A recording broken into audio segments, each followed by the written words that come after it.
പ്രേമനു എന്ന് പറയുന്ന block buster സിനിമയ്ക്ക് ശേഷം നസ്ലിൻ ഗ്രീഷേഡി കൂട്ടുകെട്ടിൽ ഒന്നിച്ച ഏറ്റവും പുതിയ മലയാള ചിത്രമാണ് ഐ ആം കാതലൻ എന്ന് പറയുന്ന സിനിമ. നവംബർ മാസം 7-ാം തീയതി തിയേറ്ററിലോട്ടെത്തി ചിത്രം വലിയ വിജയമൊന്നും ആകാതെ പോയിട്ടുണ്ടായിരുന്നു. നിൽക്കൽ ഇപ്പോൾ ചിത്രത്തിന്റെ OTT റിലീസ് അപ്ഡേറ്റുകൾ ലഭ്യമായിരിക്കണം. അപ്പൊ ഇന്നത്തെ വീഡിയോ ഇപ്പോൾ നമ്മൾ പങ്കുവെക്കാൻ പോകുന്നത് ചിത്രത്തിന്റെ OTT റിലീസിനെ കുറിച്ചാണ്. വീഡിയോ ആദ്യമായിട്ട് കാണുന്ന സുഹൃത്തുക്കളാണെങ്കിൽ പുത്തൻ പുതിയ സിനിമാ വിശേഷങ്ങൾക്കും OTT അപ്ഡേറ്റ്സുകൾക്കും ഇപ്പോൾ തന്നെ ചാനൽ സബ്സ്ക്രൈബ് ചെയ്ത് നോക്കുക.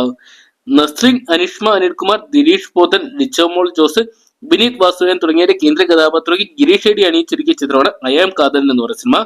ഒരു ഡ്രാമ ത്രില്ലർ കോമഡി വിഭാഗത്തിൽപ്പെട്ട ചിത്രം പ്രേക്ഷകർ അത്യാവശ്യം ആദ്യ ദിനങ്ങളിൽ മികച്ച അഭിപ്രായങ്ങൾ സ്വന്തമാക്കി മുന്നേറിയ കാഴ്ച കണ്ടാണ്. എന്നാൽ പിന്നീട് അങ്ങോട്ട് ചിത്രത്തിൽ അത്ര നല്ലൊരു പ്രതികരണം നേടിയെടുക്കാൻ സാധിച്ചില്ല.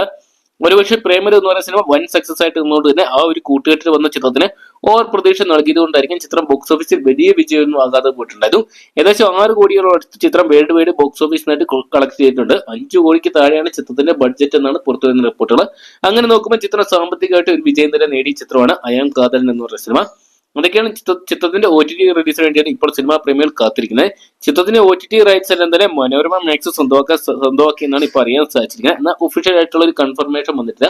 അതേസമയം നെറ്റ്ഫ്ലിക്സിന് ചിത്രത്തിന്റെ OTT റൈറ്റ്സ് സ്വന്തമാക്കിയെന്നും ചിലർ അഭിപ്രായപ്പെടുന്നുണ്ട്. അതൊക്കെയാണ് ചിത്രം റിലീസ് ചെയ്ത് 30 ദിവസങ്ങൾക്ക് ശേഷമാക്കി ചിത്രത്തിന്റെ OTT റിലീസ് എന്നാണ് ഇപ്പോൾ അറിയാൻ സാധിച്ചിരിക്കുന്നത്. അങ്ങനെ നോക്കുകയാണെങ്കിൽ നമുക്ക് ഡിസംബർ മാസം പകുതിക്ക് ശേഷം മാത്രമേ ഐ ആം കാതലിനെ OTT പ്ലാറ്റ്ഫോമായിട്ടുള്ള നെറ്റ്ഫ്ലിക്സ് വഴി അല്ലെങ്കിൽ മനോരമ മാക്സ് വഴിയെ കാണാൻ സാധിക്കത്തുള്ളൂ. എന്തൊക്കെയാണ് നമുക്ക് കാത്തിരിക്കാൻ ചിത്രത്തിനായിട്ട്. അപ്പം ഐ ആം കാതലൻ എന്ന് പറയുന്ന മലയാള സിനിമയുടെ OTT റിലീസായിട്ട് നിങ്ങൾ എത്ര പേരാണ് കാത്തിരിക്കുന്നത് കമന്റ് ബോക്സിൽ പങ്കുവെക്കുക. വീഡിയോ ഇഷ്ടപ്പെട്ടെങ്കിൽ ലൈക്ക് ചെയ്യാനും ഷെയർ ചെയ്യാനും പുത്തം പുതിയ സിനിമാ വിശേഷങ്ങൾക്കും OTT അപ്ഡേറ്റ്സുകൾക്കും ബോക്സ് ഓഫീസ് കളക്ഷൻ റിപ്പോർട്ടുകൾക്കുമായിട്ട് ഇപ്പോൾ തന്നെ ചാനൽ സബ്സ്ക്രൈബ് ചെയ്ത് വെക്കുക.